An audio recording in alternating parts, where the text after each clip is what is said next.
Welcome to Art Ed Radio, the podcast for art teachers. This show is produced by the Art of Education University, and I'm your host, Tim Bogatz.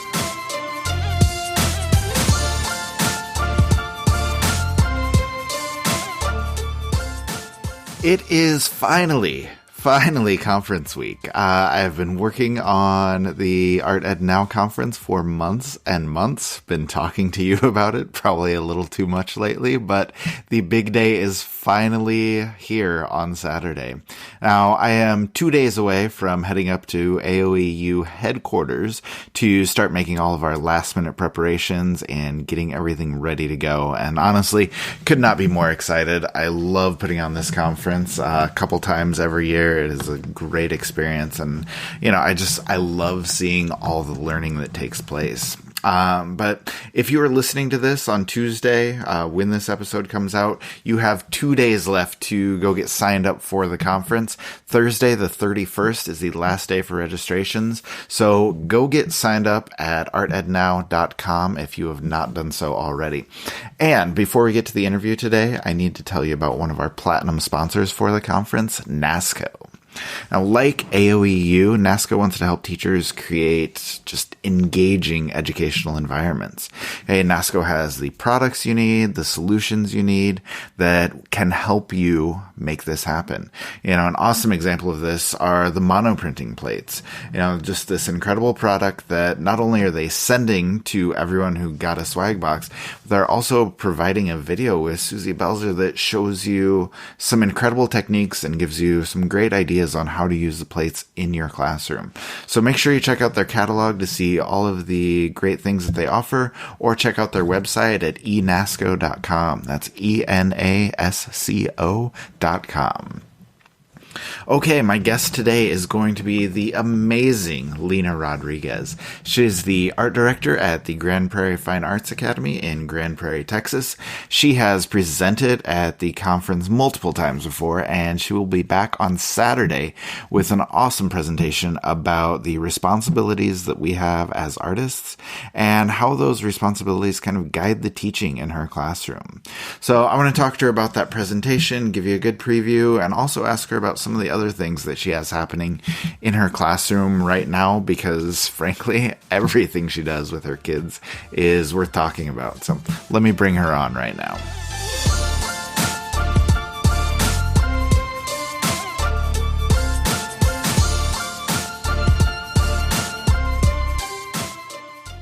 All right, and Lena Rodriguez is joining me now. Lena, how are you? I'm doing great. Awesome. Good. I am super excited to have you join me. And I wanted to talk about your upcoming presentation at the conference. I know you have a lot that you're going to be going over, but I think the biggest thing in your presentation is going to be, talking about the responsibility of the artist. And I guess kind of boiling it down, the idea of, how what we teach needs to go beyond just technical skills in the art room. So I guess for people who are coming to the conference this weekend, can you talk about that idea a little bit more in depth and kind of go into what kind of things you want to teach your kids in your art room? Yeah. So like you said, we're trying to, our kids, technically the skill is there. It's easy to teach.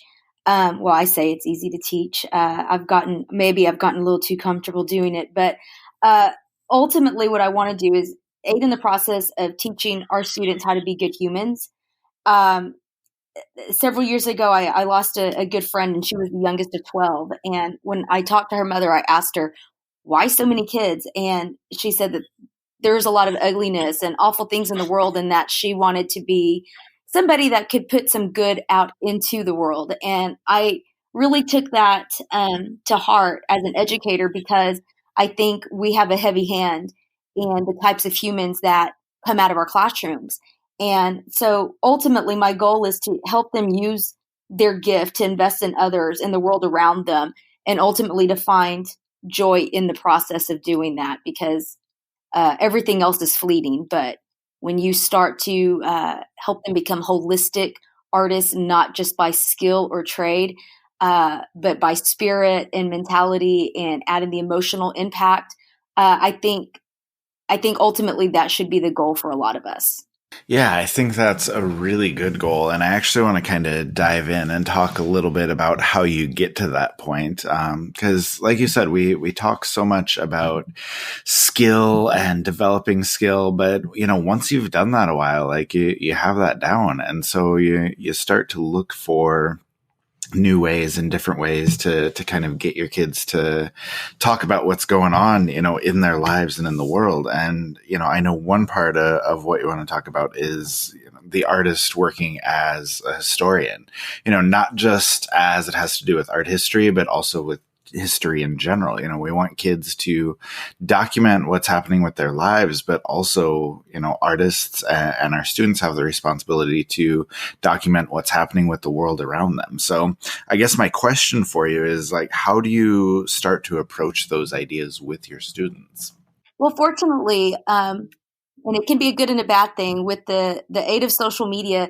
A lot of our students are already kind of in tune with some of the things that's going around them in the world. Unfortunately, they get most of their news from Twitter or other websites where they just see, 120 characters and they've made up their mind. So, what I like to do, we research and we conversate about what we have learned, not just from those threads, but from different news sites. And we learn about what's going on. And I tell them, don't necessarily make it a home situation like what's going on in Texas or the United States or even North America. I want you to branch out. And they begin to do that. And once they start going and digging out that little rabbit hole, they just find themselves totally immersed in, wow, did you know this is happening? And did you know this was going on? And it brings so much, it's a catalyst for them because they realize, oh, wow, this is going on and this is bad, but did you know this is going on?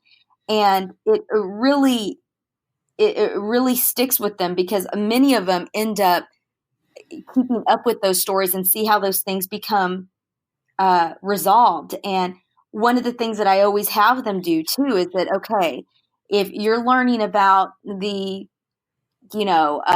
for instance, several years ago when the World Cup was in Brazil and they were, tearing down all of these villages to build these stadiums.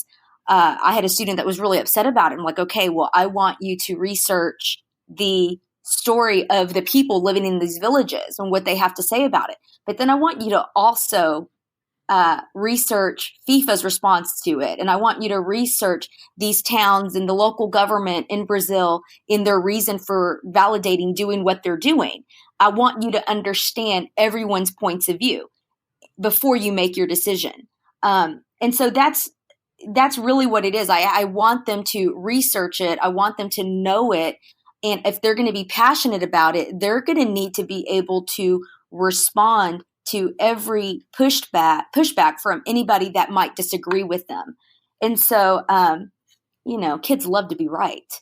So Yes. that who doesn't, right? And so that really motivates them to, okay, I don't really want to hear what this person has to say or what this entity has to say, but I'm going to put myself in their shoes and try to understand it from all of these different viewpoints before I make my statement. Yeah, and I kind of want to dive into what you're talking about there a little bit more because I love the idea of, turning kids' social media use into a catalyst for art and helping them kind of find their voice there. And I think the social commentary is a big part of that. It's an important part of that. And I know a lot of teachers kind of help their students approach social commentary through art, kind of like you're talking about there. But a lot of teachers don't necessarily know how to get started with that or how to talk to their kids about that, how to turn that into, an assignment, a project, something for kids to think about. So can you talk about maybe some of the projects you do with your students and through that, how you kind of encourage them to be a voice for change? Sure. Yeah. So the social commentary project started a few years ago. It is my absolute favorite project. It's one of the few that I repeat because, as an art teacher, I get bored if I teach the same things over and over. There's some things that are always going to be staples. And the social commentary has become that for me. And it actually becomes something that my incoming freshmen look forward to because they know the kids before them went through that, and they're excited to do it. So we talk about how, there's been times where we've seen musicians and actors get political, and a lot of times there's always a backlash to that. A lot of times people will tell them, okay, we don't really just sing or just dance or just do whatever it is that you do. And I always cite the example of the Dixie Chicks. And of course, I'm from the South. So that's the first thing I thought of years ago when they'd said something overseas that a lot of people didn't like. Radio stopped playing their music, and pretty much this really big, robust career that they had started to dwindle because they spoke their mind on something, and was actually written a letter that they just needed to quote, shut up and sing. And so we actually researched what happened, because even though that wasn't that long ago, things have changed so dramatically, especially in our country when it comes to social media, when it comes to people stating their opinions on things, that things just take off like wildfire. And so we watched the Not Ready to Make Nice video, which was their response as an artist, as musicians, to these naysayers, to what they had to say. And it's very artistic. So we kind of start in with that. That's kind of my hook. And then they can't believe, one, that they like country music. We're in the South, but these kids are in so much denial. And so that's usually my hook. I like to talk to them about that story, but how over the years and ages, people have always gone to the artist to look at their work and to hear their opinions. And it's something that's highly favored, and it's something that's highly sought out of. And I tell them with that comes a lot of responsibility. And so after their research, I tell them your goal is to find your voice, and you either with this artwork need to bring awareness to a situation and or a call to action for a certain type of change. And so really the rest is up to them. I tell them, okay, what is it that you need to hear or know?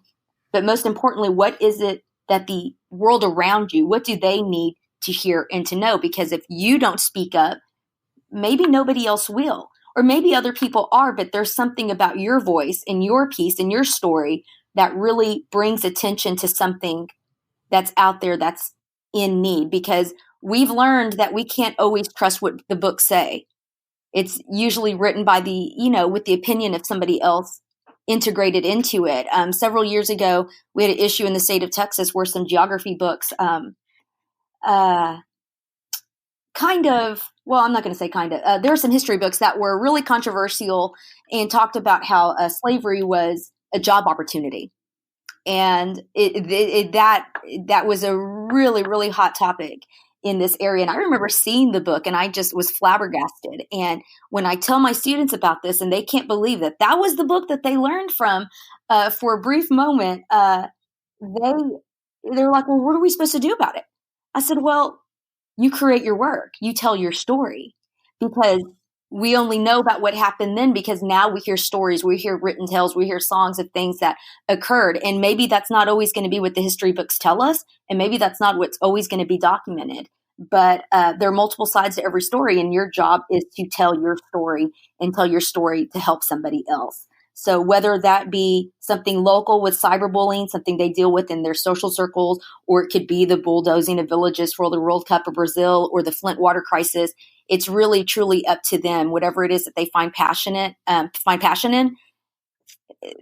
it's really crazy because then you see all of these really cool conceptual sketches coming in that you have never seen with any other project or prompt that you've assigned.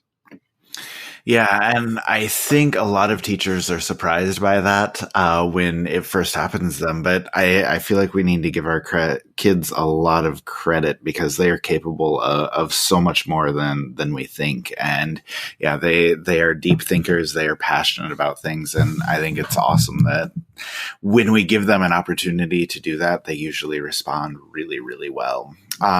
But I wanted to ask also just kind of the idea of telling your own story. I know you try and do a lot of that within your community. You want your kids to be, community stewards, you said, with National Art Honor Society and service learning and things like that. You're working on these projects that beautify the community, that kind of leave a legacy. Is that something else that your kids are passionate about? Like, do they respond well to those ideas and respond well to projects like that? At first, there was a hesitation with service projects only because it's a non-paying gig.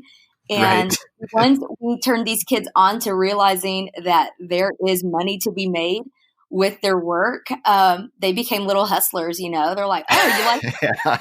good for you," or "Mr. So and So, you said your anniversary is coming up. I bet she would love a portrait." These kids. So going from that to going to, okay, now we're going to go out and we're going to do something, and we're going to do it in return, we're going to receive smiles and hugs. There was a little hesitation at first, but really, honestly, it only takes that one event to cause that shift, that mind shift of where, okay, this is actually really rewarding. And I like that you use the word legacy because that's something I tell them all the time. We are a new school. We've been open for about 5 or 6 years, and so I tell my students all the time, we get to leave our mark. We get to start these traditions and start this legacy, because we have to leave our mark. The competition ribbons, they will be replaced with other ribbons. I always tell them there's always going to be a student a year or two after you that's going to wipe out all those ribbons that you and those awards that you got and replace them with their own. And commission money, it's going to be spent. But that moment that you feel when you utilize your ability to help somebody else, that seed that you plant, it's always going to grow. And so it's always going to be there. Nobody can take that away.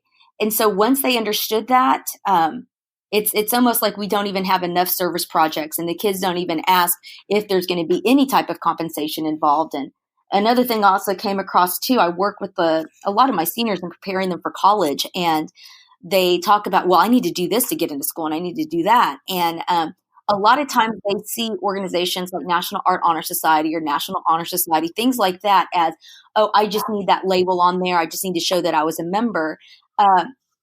And a lot of us have become complacent with that. We've been okay with doing that, where we do 1 or 2 service projects a year and we call it a day. And so I wanted to do more than that and get them to understand that the equity and the value in that is not just that title, that association, but the work that went involved with it. And that most universities and scholarship committees are going to read that essay where you actually talk about what you did and probably not even notice that it was even listed in your resume. They want to know, okay, what was it? It wasn't just a title. Anybody can get a title, but what did you do?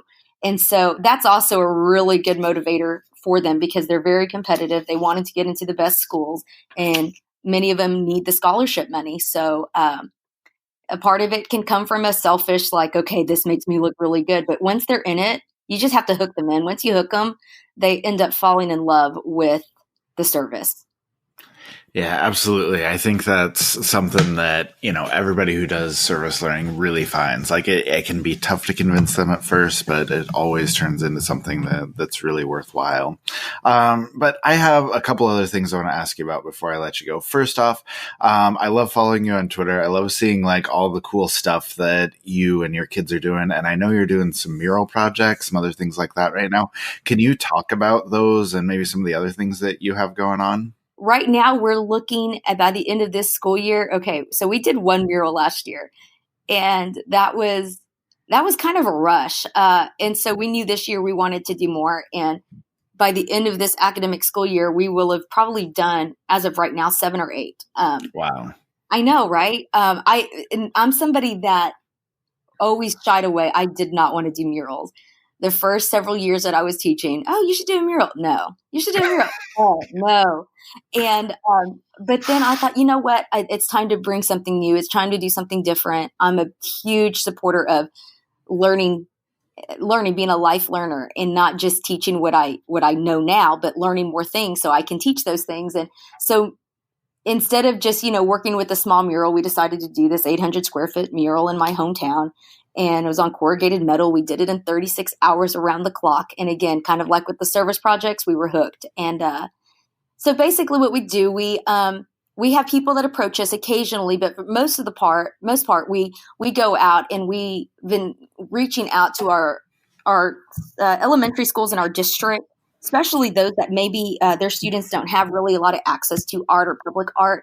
I'm proud that our district has at least one art teacher on every single campus. A lot of districts, especially in Texas, don't have that anymore because of funding issues. Mhm. We do that and have that in GPISD. But still, with things like public art and stuff like that, we have a lot of kids that are low socioeconomic that don't really get to leave their neighborhoods that much to see that stuff. So we want to bring it into their schools. And so we've done a lot of murals within elementary schools and hallways there and their libraries and things like that. And fortunately, it's taken off to where different people in the city have taken notice of it. And we've been getting approached more lately. We just found out yesterday that we were offered, it's about a 1,400 square foot wall. It would be the Wow. biggest one we've ever done. Yeah. No. And I mean, a year ago, like I said, I did not want to have a mural program, but now we have a full fledged, like we have to come up with a name for it. So, uh, we have so much fun, and it's great on the kids' resumes. They learn so much on site, and most of these murals, like these smaller murals, we get them done in one day. So we did one on MLK Day, on Monday at a local elementary school. We started at 8 a.m. We were done, cleaned up everything by 6 o'clock, and it was a full wall. It was about 22 feet wide, about 12 to 14 feet tall, and just hearing from different teachers and people whose students go to that school yesterday reach out and say, oh my gosh, my kid talked about this mural all day. They didn't even just pick them up. They said, Mom, you need a park. We need to take a picture in front of it. And that's what we wanted. We want them to get excited. We want them to be touched by the art. And let's be honest, especially in public education, we have to stay relevant as artists. We have to let the community and those around us that vote on important issues be exposed to art and say, yeah, this is making our community better. This is putting value into our school and value into our young people. And so really that's kind of what's driven us, not just the idea of leaving our mark everywhere, but knowing that we are keeping something so precious and so important like the visual arts relative to education today. Yeah, that's a great point. And I love just all of those ideas, like helping kids take pride in not only what they're doing, but passing that on where, you're creating these murals and like all of those elementary kids now all of a sudden have so much pride in their own school because of that. And I think that's just an amazing thing. Okay, we do need to wrap it up here, but I do want to ask you one last question. I want to talk about the conference just a little bit since we are so close. You're kind of a veteran presenter at this point. I think this is your 4th time presenting now. Yeah. But yeah, you've done a lot. So I just want to ask you, what do you enjoy about the conference experience? And, when you're going time after time, what do you try and take away from the day? The conference is a breath of fresh air. I mean, there's a lot of jokes and comments that can be made about professional development that's usually offered to us. Mm-hmm. It doesn't normally always hit that mark or fill our love tanks as especially specials teachers. But what I love about the Art of Ed is that it's exclusive to people that do what I do, and not just at the secondary level, but also I learned so much from the elementary presenters as well in the topics with that. I learn new techniques. I learn new ways of presenting things. I get to download documents and forms that somebody already put hours and hours of time and effort and research into that I can use in my studio and in my classroom. And I love that I get to do this in my pajamas. Yes. And if I miss something, I can go back to it and revisit it again. And honestly, too, networking. I've gotten to meet through the social media sphere world that we live in, all kinds of great educators from all over, and getting ready to probably contact them directly to do some type of collaborative project with them. Either it be via the interwebs, or I don't know, maybe we'll hop a plane and bring some kids their way and make a connection that way. So I love just about everything about it. Art of Ed has truly changed how I view things as a teacher. A lot of times as teachers, sometimes we feel like, oh, well, I'm just a teacher. Or we know all the work that goes along with it. But when you have friends that are doctors and lawyers and accountants and, ad managers and things like that, Art of Ed makes me feel like a true professional. And these conferences really make me feel like I am part of a community that honors and values what we do every day in the classroom and in the studio and at home after we take our kids into bed and keep on, grinding out some work. So overall, I take a lot away from it, and I love it. I look forward to it every time the conference comes up. Oh, that's awesome. I feel like I don't even need to convince people to go. I feel like you've done my job for me right there. That's awesome. Yeah, well, if they're not going, then I will find them. We'll talk about it one-on-one. Nice. That'll be good. No, I think that's awesome. And I think that, those are all reasons that people love doing this conference. It's why I love, putting it together. I feel like there's so many connections that can be made and so much that can be learned. And so I'm really glad to hear how effective it is. So we're really looking forward to seeing your presentation, and hopefully we can have you back on the podcast again soon. So thank you. Thank you so much. That was an incredible conversation with Lena. Just so many great things to say about teaching students how to find and how to use their artistic voice, and teaching them about the responsibilities that we all have on artists.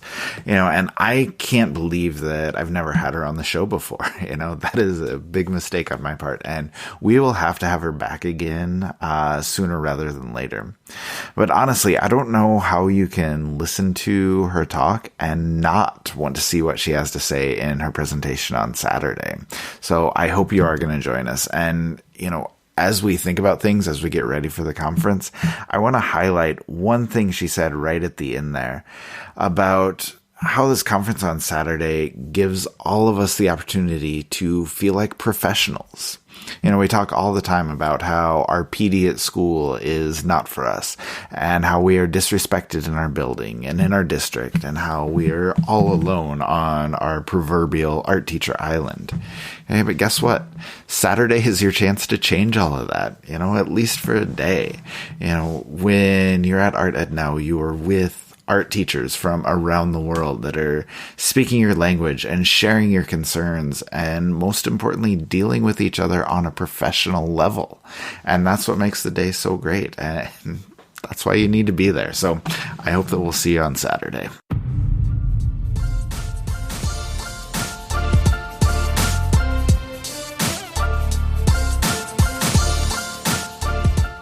Art Ed Radio is produced by the Art of Education University with audio engineering from Michael Crocker.